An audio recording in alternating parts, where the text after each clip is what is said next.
नमस्ते दोस्तों, बहुत ही खौफनाक एपिसोड में आप सबका स्वागत है। आज आप लोगों के सामने लेके आया हूँ खबीस की भूतिया कहानी। खबीस एक ऐसा भूत होता है जो एक बार आपके पीछे लग जाए तो आपकी ज़िंदगी इस तरह से नरक बना सकता है, इस वीडियो में पता चलेगा।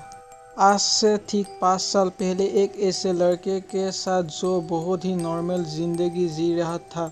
उस लड़के का नाम था राहुल।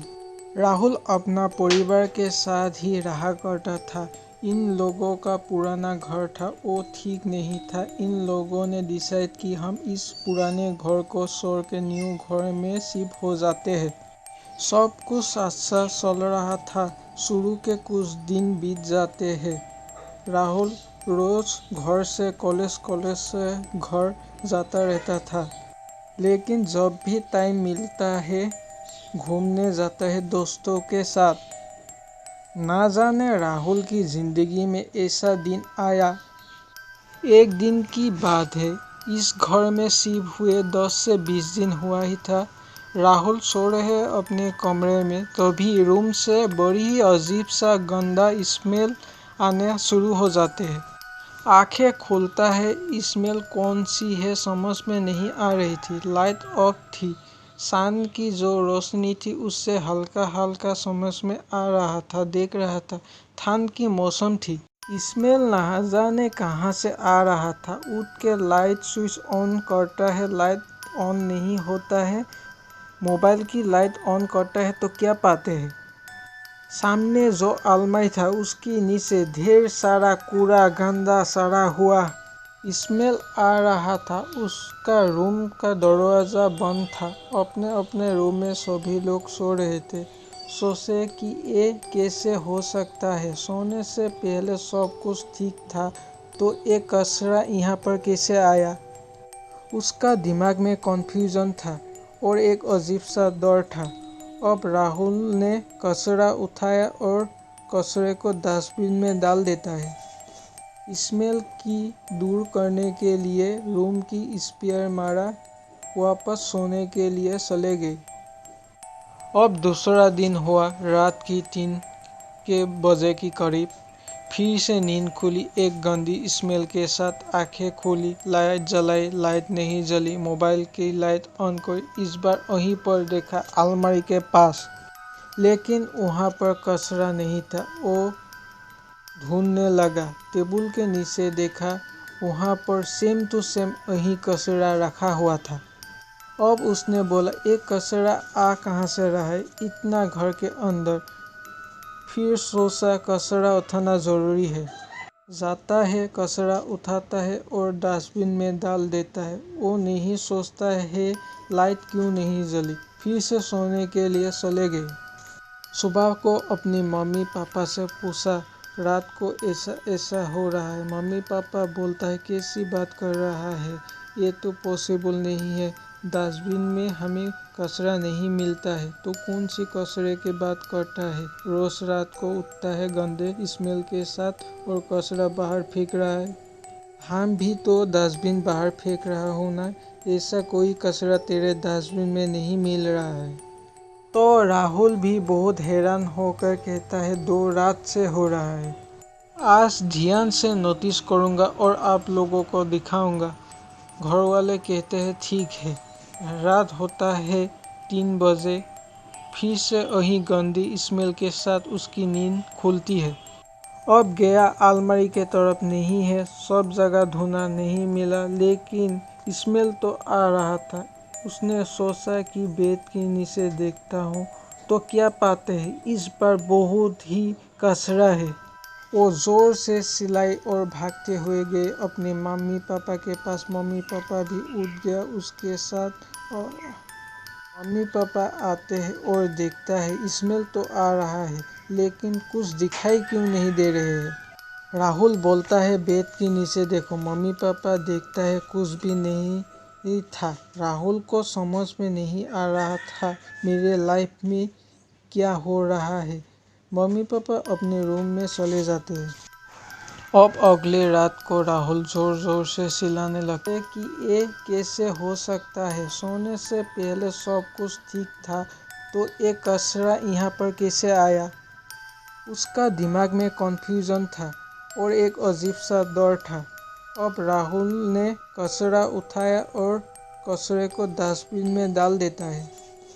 स्मेल की दूर करने के लिए रूम की स्प्रे मारा, वापस सोने के लिए चले गए।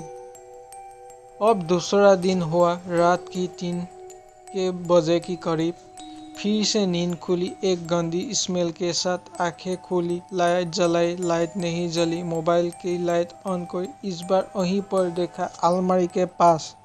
लेकिन वहाँ पर कचरा नहीं था। वो ढूंढने लगा। ने बोला कुछ सीरियस इशू है, बड़ा डॉक्टर को दिखाना चाहिए। डॉक्टर को दिखाता है, डॉक्टर बोलता है इसका मेंटल प्रॉब्लम है, आप लोगों को इसे मेंटल हॉस्पिटल में एडमिट करना होगा। घर वाले दिल में पत्थर रख कर उसे मेंटल हॉस्पिटल में एडमिट कर देता है, लेकिन वहाँ भी वो नॉर्मल नहीं हुआ। वहाँ पर वो रोज़ यही कहता है कि मैं उसे अपने साथ लेके जाऊंगा। अलग अलग लैंग्वेज में अजीब अजीब बात करता है। हॉस्पिटल के लोगों को समझ में ये आ नहीं रहा था क्या हो रहा है। अब इन लोग समझ चुका था ये मैटर मेडिकल साइंस से ठीक नहीं होगा, किसी ऐसे इंसान से बात करना होगा। एक ऐसे आदमी से बात की जिसे थोड़ी बहुत जानकार था। वो आदमी देखकर कहता है सब कुछ जानना है, छुटकारा पाना है। आप लोगों के पास में ही एक मस्जिद है, वहाँ पर जाना होगा। वहाँ पर मौलवी साहब बैठता है, वो उनके पास जाओ, वही आप लोगों को बता पाएंगे। उसी समय मौलवी साहब के पास जाते हैं। मौलवी साहब देखते ही बोल देता है ये खबीस है, और ये जो खबीस है आप लोगों की पूरी परिवार को ख़त्म करना चाहते हैं। मम्मी पापा टेंशन में आता है। मौलवी साहब से कारण पूछता है। मौलवी साहब बोलता है यही बोलेगा। अब मौलवी साहब अपनी प्रक्रिया करने लगता है। थोड़ी देर बाद राहुल बोलता है मैं खबीस हूँ। मौलवी साहब बोलता है मासूम लोगों को परेशान क्यों कर रहा है। अब राहुल बोलता है कि मैं पूरे खानदान को ख़त्म कर दूंगा, किसी को नहीं छोड़ूंगा। अब मौलवी साहब गुस्से में पूछता है क्यों कर रहा है। बोलता है कि नहीं, वरना तुझे कैद कर लूँगा बोतल में। अब राहुल बोलता है कि बहुत टाइम की बात है, ये अपने दोस्तों के साथ रात की वक्त एक कब्रिस्तान गया हुआ था। उस कब्रिस्तान में जाकर इन लोगों ने बहुत गंदगी फैलाई, बहुत ज़्यादा। ऊपर से ये और इसका दोस्त रूहानी चीज़ों का मजाक उड़ाया, रूहानी चीज़ों की बेइज्जत की। ये मुझसे सहन नहीं हुआ। और साथ में गंदगी मुझे बहुत ज़्यादा पसंद आया। मैंने सोचा इन सबको सबक सिखाना बहुत ज़्यादा ज़रूरी है। मैंने जब घर में प्रवेश की, इसका घर में गंदगी थी, जिसकी वजह से मुझे अच्छा लगा। अब मैं सबको लेके जाऊंगा। मौलवी साहब बोलता है तू गलत कर रहा है, तुझे जाना होगा, ये मेरा हुक्म है, तू निकल जा। मौलवी साहब फिर से कुछ झाड़ फूक करने शुरू करता है और उसके सामने एक बोतल खोल देता है। अब राहुल की शरीर में एक झटका लगता है, राहुल नीचे गिर जाता है और मौलवी साहब तुरंत बोतल बंद कर देता है और कहता है आप लोग जाइए, जहाँ रहता है वहाँ पर मत रहिए, दूसरे घर में रहिए, कुछ नहीं होगा अब। लेकिन राहुल को आज भी वो बात नहीं भूला।